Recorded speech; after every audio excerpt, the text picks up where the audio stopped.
The next big trend in real estate may be wellness-based homes. A new report claims that wellness-oriented real estate has experienced a major growth and is expected to become an over $180 billion global industry by 2022. Joining me now, the owner of Rogers, Healy and Associates Real Estate, Rogers Healy. Tell us more about this wellness trend, Rogers. People want to be healthy, thank God. So yeah, it's the people are watching the news and they're realizing that our 5 favorite fast food restaurants probably don't correlate to being super healthy. So yeah, they're obviously focusing on the mind, the body, and the spirit, which will lead to a healthier and a happier home. But talk about the specifics of what we're looking at in terms of housing development, even whether it's a home or condominiums. Yeah, so I mean, people are doing at-home gyms, they're doing yoga studios. We have people that are even doing Pure Barre studios in their house, just trying to make it a healthier and, you know, more conducive environment for staying active and fit. And I think also people are living and moving towards neighborhoods that are closer to gyms, that are closer to yoga studios, whatever the, you know, alternative fitness options are. And people really are basing their decisions on that, like they would a school district and other stuff that is, you know, relevant to location. Hey, Rogers, Mitch Rochelle, if a healthier house has more amenities in it, or a condominium community has more amenities in it, and that drives up the cost, is that putting more pressure on the affordability issue that still exists in our housing markets? Yes and no. I think that what we're actually seeing people use, like in a condo complex or even apartment complexes, they are using community, you know, facilities. And back in the day, that kind of was just a brush off the shoulder, the stuff that they would offer to the people in the community. But even these housing developments that have a community center, people actually do use those, and obviously there's an expense associated with that. So maybe in multifamily options, the HOA dues go up a little bit, but in a single-family home, yeah, that does increase the price by just a bit.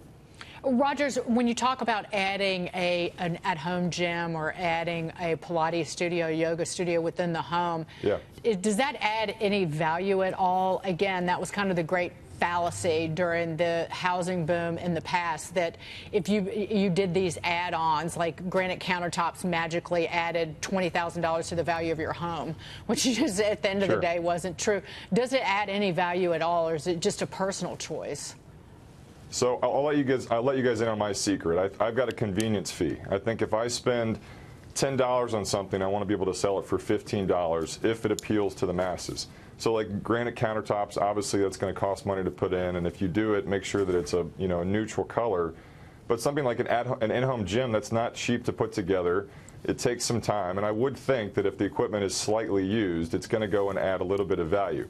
But the beauty of an at-home gym is if somebody purchases your property and they don't want to do a gym, they can turn it into a study, they can turn it into an office. It's just extra square footage. So yeah, I mean, for someone like me that's an active person that doesn't have a lot of free time, an at-home gym does add value. So yeah, I would just kind of take it for what it's worth. But a convenience fee for me would increase the, you know, the value by 10 to 15%. Would there be, this is Adam, by the way, Rogers, I was curious, is there a market for development of houses, and this comes from my days as a local reporter, in which the carpets and the particle board shelving and all of that don't have formaldehyde? I get what you're talking about with, you know, working out and staying healthy, but a lot of consumers try to shun those products. I remember people buying new homes and then baking them. They turn the heat on to help the carpets and things release those gases. Anybody doing that, and is it a viable market?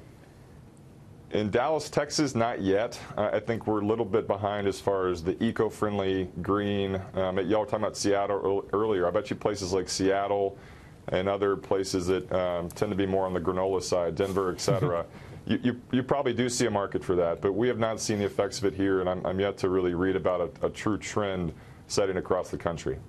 Meantime, I want to move on to this, Rogers. Hackers have begun to focus on real estate transactions. Experts claim that real estate wire fraud has exploded. In 2017, nearly $1 billion was stolen in real estate fraud nationwide. What's your take on this? Have you encountered this at all? So personal experience, I know that this year alone we've had over $500,000 in wire fraud happen on the day or the day before closing. And I think that you're going to see a lot of, the short answer is yes. We're going to see people, you know, have different techniques for actually going and wiring the money, because especially a first-time home buyer, they're, you know, new to the experience, they're excited, and they're going to go and email their financial institution and say, please wire X amount of dollars from this exact bank account. And if it's from an unprotected email address, someone can log in there pretty quickly and you know, reroute the funds. So yeah, this has happened, and it's going to continue to happen. So I would encourage people to talk more on the phone about it, or even go in person and old school get a cashier's check, because it's pretty impossible to go and steal those funds. But yeah, it has become, unfortunately, a trend.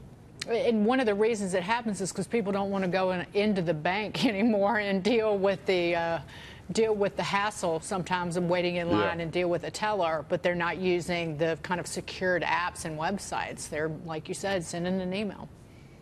Yeah, and it's a convenient world, but obviously it's happening, and people's identity are getting stolen. But more importantly, obviously their money's getting lost, and most of it's recoverable. But it has come up, and in my office alone, we've had it happen multiple times just this year. Great advice across the board. Roger, it's great to see you. Happy 4th. Roger Healy. Happy 4th. Thank you, guys.